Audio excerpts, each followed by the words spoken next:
Esto es lo que comen los perros más musculosos del mundo y probablemente no es lo que esperabas. El perro más extremo que existe come menos que el tuyo, no toma suplementos y su criador no sigue ningún protocolo especial. Y aún así, ningún perro alimentado con las dietas más caras del mercado se le acerca físicamente. Eso incomoda a mucha gente, porque significa que hay algo que no es la comida lo que realmente determina el resultado. Pero antes de llegar ahí, hay que entender algo. Cuando observas a uno de estos perros por primera vez, el cuerpo no parece real. Los músculos del cuello se marcan como cables tensados. Los hombros sobresalen con una definición que costaría años de gimnasio a cualquier persona. Y la pregunta que surge de inmediato parece simple, pero esconde una respuesta que casi nadie tiene completa, porque la respuesta corta existe. Hay criadores que la dan sin pensarlo. Proteína alta, alimentación natural, carne cruda, suplementos específicos, un protocolo, una fórmula. Y suena convincente, suena lógico. Pero hay un dato que aparece en cuanto uno empieza a revisar la evidencia real, y ese dato obliga a replantear todo lo anterior desde el principio. La mayoría de los perros más musculosos del mundo no son necesariamente los que comen más, ni los que reciben las dietas más elaboradas. Hay algo más sucediendo, y entenderlo cambia completamente la forma en que se interpreta todo lo que rodea a estos animales. Pero vayamos por partes, porque antes de llegar a ese punto hay que entender qué está pasando con la alimentación y por qué existe un debate tan encendido entre quienes crían estas razas. Cuando se habla de los perros más musculosos del mundo, el nombre que aparece con más frecuencia es el American Bully, una raza desarrollada en Estados Unidos a partir de la década de los 80, producto de cruces selectivos entre varias razas tipo Bulldog y Terrier. El resultado es un animal compacto, de pecho ancho, cuello grueso y masa muscular visible incluso en reposo. No es el único, pero es el referente. Y alrededor de su alimentación se ha construido una industria entera de opiniones, protocolos y productos. El primer punto de conflicto aparece muy pronto. ¿Cuánta proteína necesita realmente uno de estos perros? La respuesta convencional, la que dan los nutricionistas veterinarios más conservadores, habla de un rango entre el 25 y el 30% de proteína en la dieta total.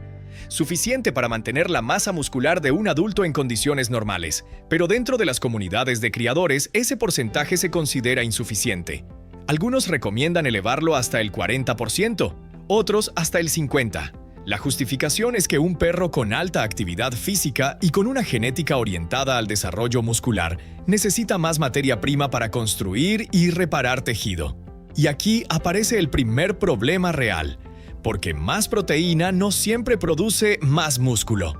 El cuerpo del perro, como el de cualquier mamífero, tiene un límite en la cantidad de proteína que puede sintetizar en un periodo determinado. Lo que excede ese límite no se convierte en músculo.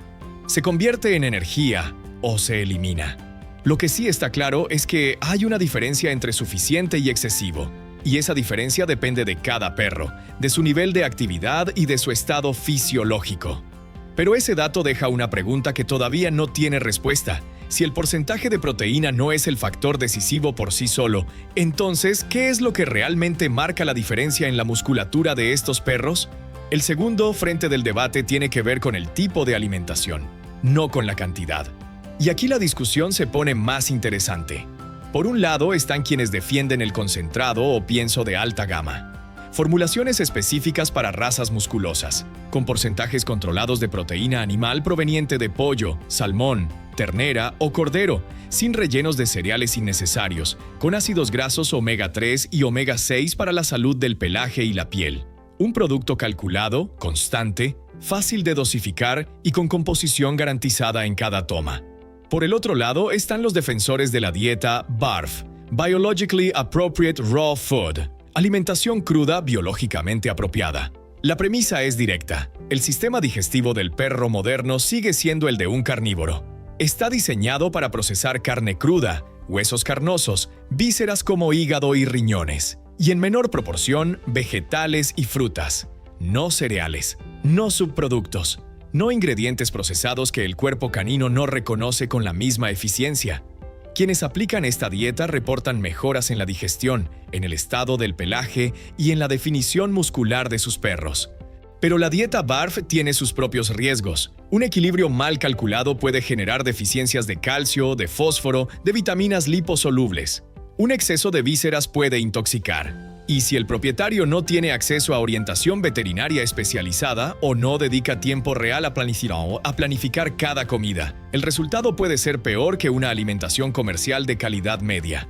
Hay casos documentados de perros que deterioraron su condición física al hacer la transición a BARF sin supervisión. Y hay casos igualmente documentados de perros que mostraron una mejora notable con la misma transición, bien ejecutada. Ninguno de los dos enfoques gana por defecto. Lo que sí parece claro es que la calidad de las fuentes proteicas importa más que el método de entrega. Un pienso con pollo, salmón y ternera como primeros ingredientes, sin rellenos de maíz o subproductos indeterminados, produce resultados comparables a una BARF bien formulada. Y ambos superan ampliamente a una alimentación de bajo costo, sin importar la cantidad que se administre. Y aquí aparece un detalle que obliga a revisar lo anterior. Existe un tercer actor en este debate que muchos propietarios ignoran completamente: los suplementos. No los multivitamínicos genéricos, sino productos específicamente formulados para desarrollo muscular canino. Suplementos que combinan creatina micronizada, perfiles de aminoácidos concentrados y compuestos de recuperación. Productos que se presentan como equivalentes caninos de lo que usaría un atleta humano. Y el mercado para estos productos es real. Hay marcas que venden miles de unidades mensuales solo en plataformas de comercio electrónico en Estados Unidos. La pregunta que nadie hace en voz alta es si realmente funcionan. Y la respuesta es incómoda. La evidencia específica sobre suplementación muscular en perros es mucho más limitada que en humanos. La creatina, que en personas tiene respaldo científico sólido para el rendimiento en ejercicio de alta intensidad, no tiene el mismo nivel de investigación en caninos. No existen pautas de dosificación claramente definidas para su uso en perros, lo que hace difícil evaluar plenamente su seguridad y eficacia. Algunos veterinarios consideran que puede tener beneficios en perros de trabajo de alta actividad. Otros consideran que es innecesaria si la dieta base ya cubre las necesidades proteicas. Y hay quienes van más lejos y señalan que suplementar un perro sano con productos no supervisados es una decisión que puede generar consecuencias impredecibles a largo plazo.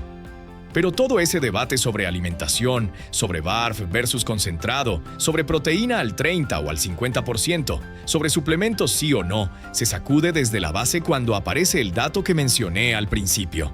El dato que cambia la interpretación completa. Los perros más musculosos que existen no deben su musculatura, en primera instancia, a lo que comen.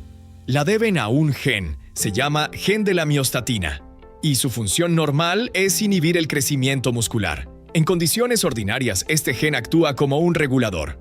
Cuando el músculo ha crecido lo suficiente, la miostatina frena el proceso. Es un mecanismo de control. Sin él, el músculo sigue creciendo más allá de lo que normalmente ocurriría. En la raza Whippet, un galgo de talla mediana que en condiciones normales tiene un cuerpo delgado y aerodinámico, existe una mutación natural en el gen MSTN que codifica la miostatina. Los perros que heredan una sola copia de esta mutación son significativamente más musculosos que sus compañeros de camada y compiten con ventaja en las carreras. Pero los perros que heredan dos copias, uno de cada progenitor, desarrollan una musculatura tan extrema que su apariencia resulta casi irreconocible. Cabeza más ancha, cuello más grueso, pecho más amplio, extremidades notablemente más desarrolladas. A estos se les conoce como Bully Whippets, y su condición no tiene nada que ver con lo que comen. Pueden alimentarse con concentrado ordinario. Su cuerpo construye músculo de todas formas, porque el freno genético no funciona. La implicación de ese dato es incómoda para quienes han construido protocolos de alimentación complejos y costosos con el objetivo de maximizar la musculatura de sus perros, porque sugiere que existe un techo genético y que la alimentación opera dentro de ese techo, no por encima de él. Un perro con buena genética muscular puede maximizar su potencial con una nutrición óptima. Pero un perro sin esa base genética no va a alcanzar el mismo resultado sin importar cuánta proteína consuma. Esto no significa que la alimentación sea irrelevante. Significa que cumple una función diferente a la que muchos le atribuyen. La nutrición adecuada le permite al perro expresar su potencial genético. Sin ella, incluso un animal con buena genética puede quedar por debajo de su capacidad. Pero con ella sola, sin la base genética, los resultados tienen un límite claro. Y ahí es donde el debate entre criadores se vuelve más honesto. Porque hay quienes están pagando por protocolos de alimentación de alta complejidad, con suplementos caros y dietas elaboradas, para perros cuya genética simplemente no responde de la misma manera. Y hay otros que aplican dietas relativamente simples, bien balanceadas, con proteína de calidad en rangos razonables y obtienen resultados visiblemente superiores porque el animal sobre el que trabajan tiene una arquitectura genética diferente. Lo que sí parece tener respaldo en la práctica es el consenso en torno a ciertos principios básicos. Las fuentes de proteína más utilizadas por criadores con resultados consistentes son pollo, res, pescado y en menor medida cordero y pavo. Todas de origen animal, todas de calidad verificable. La proporción de grasa en la dieta importa porque las grasas no solo aportan energía, también facilitan la absorción de vitaminas liposolubles y contribuyen a la recuperación muscular después del ejercicio. Los omega 3 provenientes del aceite de pescado aparecen con frecuencia en los protocolos más cuidadosos, no solo por sus efectos antiinflamatorios, sino porque apoyan la salud articular en animales con masa muscular elevada, que pone más carga sobre las articulaciones. Lo que más separa a los criadores con resultados consistentes de los que no los obtienen no parece ser el método exacto de alimentación, sino la constancia en la calidad y la adecuación al estado individual del animal. Un perro en etapa de crecimiento tiene necesidades distintas a un adulto en mantenimiento. Un perro que realiza ejercicio intenso diario necesita más calorías y más proteína que uno sedentario con la misma genética. Ajustar la dieta sin tener en cuenta esas variables es uno de los errores más frecuentes que los criadores con menos experiencia cometen, y sus consecuencias se ven en el estado físico del animal con el tiempo. Los mitos más persistentes en este espacio son dos. El primero es que más proteína siempre produce más músculo.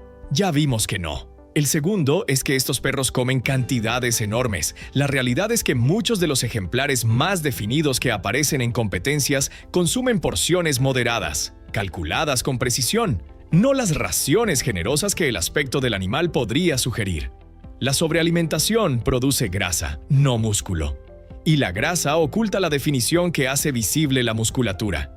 Un criador experimentado conoce esa diferencia y la aplica. Lo que queda abierto y que no tiene una respuesta definitiva todavía son dos preguntas que este recorrido deja sin cerrar. Si la genética es el factor principal en la musculatura de estos perros, ¿hasta qué punto tiene sentido construir protocolos de alimentación complejos y costosos para animales cuyo techo genético ya está determinado? Y si la nutrición cumple el rol de expresar el potencial genético existente, ¿cuál es realmente el punto mínimo de calidad alimentaria a partir del cual los rendimientos adicionales se vuelven marginales? Y si este tema te hizo pensar, hay algo que probablemente también te va a incomodar. Los perros de hoy no solo están más enfermos que antes. Están ocupando un lugar en la vida de las personas que hace 30 años nadie hubiera imaginado. Tenemos un video que explora exactamente por qué los perros reemplazaron a los hijos y por qué casi nadie lo admite en voz alta. Está aquí arriba. No es lo que crees.